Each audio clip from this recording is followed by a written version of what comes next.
Kung sa NBA ay naging sikat ang katagang Big Three para sa tatlong superstar ng isang koponan, sa WBN Sofia naman ay mayroon na silang sariling bersyon, ang tinatawag na Gay Three.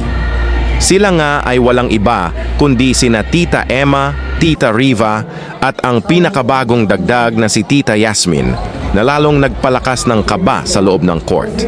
Pero alam nyo ba mga idol, bago pa magsimula ang laro nila kahapon sa Butuan City, may espesyal muna silang training para kay Tita Yasmin. Hindi basketball drills, naub, kundi egg hunting.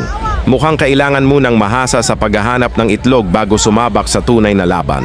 Panoorin nyo ito mga idol. Siguradong mapapangiti kayo. Oh, no, no, no, no.